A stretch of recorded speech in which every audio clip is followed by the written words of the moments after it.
Hello, I've been thinking again, and thinking is dangerous. Much more dangerous than motorcycling.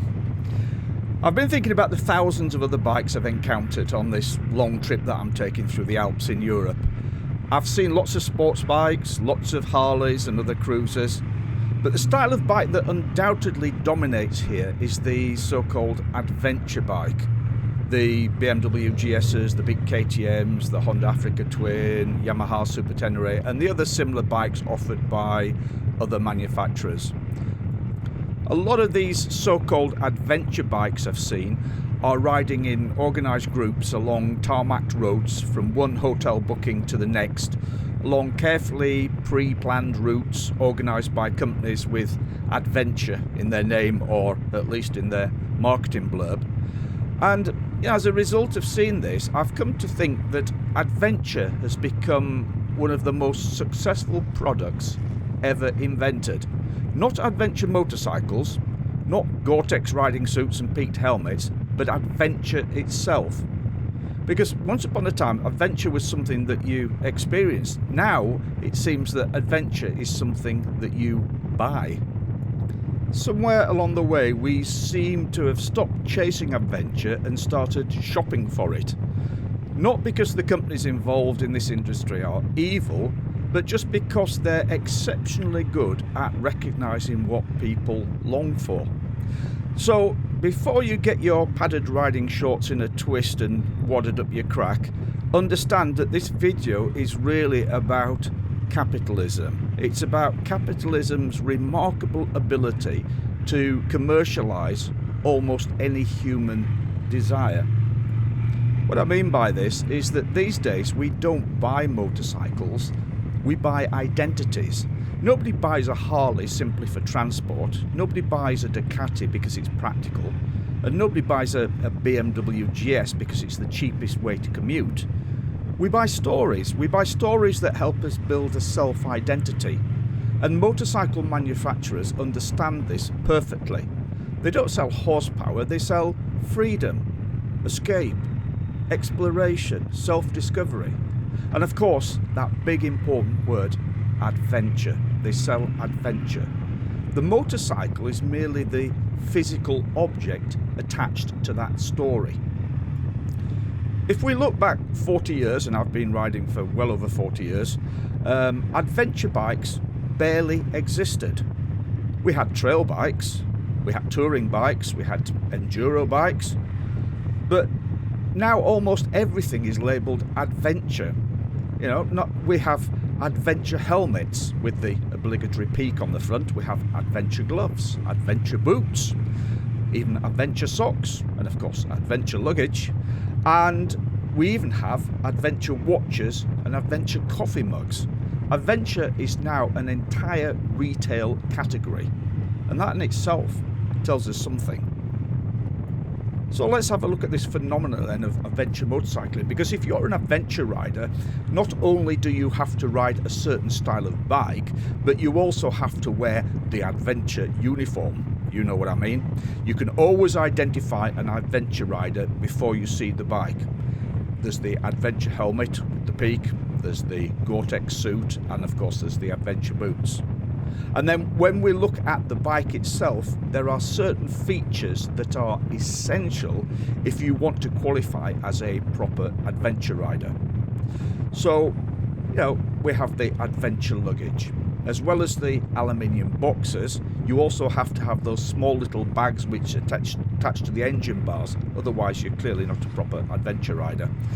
You have to have auxiliary lights, lots of auxiliary lights, all angled to dazzle oncoming traffic in a way which shouts, "I'm an adventure bike." You also have to have crash bars, not the discreet engine protection bobbins that are worn by sports bike, but great big units of scaffolding structure which make the bike look like you've got the builders in to do some renovation. You also must have at least one navigation system on board, preferably 2 or even 3 if you're a real adventurer, and of course at least one of those must be the size of a widescreen TV. It's also essential to have a rotor packs to carry extra fuel, just in case your 30-litre tank isn't large enough to get you to the next Starbucks. And of course you need to wear a camelback to keep you hydrated between soya latte stops. Now of course each of these features has a real practical use, but they have become a costume which signals a particular identity. We've become very good at looking like adventurers. We all know that most adventure bikes never go off-road, and manufacturers know this, which is why they continue to make them bigger and bigger, and every year they add more electronics. We have radar, adaptive cruise control, heated seats, huge TFT screens, Bluetooth connectivity, multiple riding modes, active electronic suspension. Nothing wrong with any of these features, but it's fascinating that bikes marketed for escaping civilization increasingly resemble luxury SUVs. You know, the irony is wonderful, isn't it? You know, we could say that the modern adventure bike promises to take you to the edge of civilization, but at the same time it makes sure that civilization comes with you. And this brings me to the heart of my argument, which is about how adventure has become carefully packaged and curated. If you book yourself onto an adventure motorcycle holiday these days, what can you expect? Well, a modern adventure usually means a GPX route, hotels pre-booked, fuel stops planned, satellite navigation. Of course, you carry that emergency beacon. You've usually got the weather app as well to check the weather each morning. You've got recovery insurance, and your friends and family at home can track your location all the time live. Everything is planned, everything is insured, everything is documented, and of course these days everything is filmed and everything is uploaded onto social media. Is it enjoyable? Well, of course it is. We have a fantastic time. But is it really adventure? So why does all of this work? Why does this marketing, curating of adventure work? And why do we all buy into it? You know, I've been very tongue-in-cheek with some of the comments I've made so far, and I hope you realise that, because we have to laugh at ourselves, don't we? But here is where the psychology becomes really interesting. And I'm not playing amateur psychologist here. I do have a sound educational background in psychology. Most adventure riders are not reckless people. You just need to look around at the sort of people who ride adventure bikes to know this. You look around, we are engineers, managers, business owners, teachers, increasingly retired professionals. And it's important that these are people with responsibilities. They are people with mortgages, people with families, people with demanding jobs. Work deadlines, schedules, routines. These are the realities of modern life. And with these responsibilities, most of us just cannot afford to be reckless. I know, just from my own circle of friends, that many riders have already lived through periods of much greater risk. They've raised families. Many of my friends have done military service. They've had demanding careers. They have done a lot of long distance travelling. Also, most riders of my age already have decades of riding behind them. And I think that as we age, we don't necessarily become less adventurous in spirit, but what does change is that we become more aware of the consequences of injury, particularly in terms of family responsibilities and work responsibilities. But at the same time, the modern lifestyle can bear down heavily on a person's soul. At times, it literally can become soul-destroying. Modern life can become a little too safe, too predictable, too boring, grey. And adventure offers an antidote to this modern lifestyle that most of us have. Not danger, but novelty. Temporary freedom, a break from the routine. And I believe that the marketing of adventure that I've been talking about in this video works because it speaks to something genuinely human inside all of us. Humans evolved with uncertainty.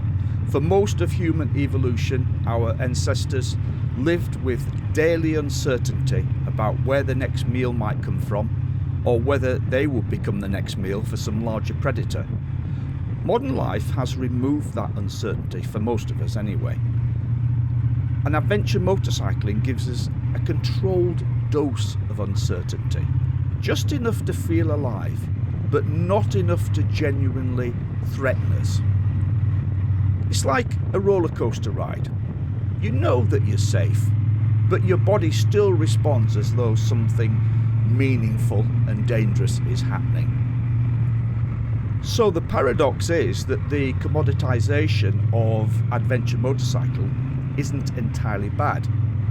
Without it, thousands of people would never leave home on one of these trips. They'd never even buy a motorcycle, probably. They'd never cross a continent. They'd never discover new places, never meet strangers and make the wonderful friendships that you make on these types of trips. The adventure motorcycle industry sells a dream, but sometimes people end up discovering something that's real. And that's fascinating. I just want to wrap up by saying that I ride adventure bikes, of course. I own expensive Gore-Tex adventure jackets and I have 2 Peaked adventure helmets. So I'm not standing outside of this story, I'm very much inside it. And I'm discussing these things because I'm analysing my own life as well as that of others around me. And really that's why I called this channel Songs from the Saddle when I started it. The songs that I'm referring to are my own thoughts spoken out loud whilst I'm riding like this. So I do hope that you found this video interesting if you're still with me. Thank you very much for watching. Please ride safe and I hope I will see you again soon. Bye.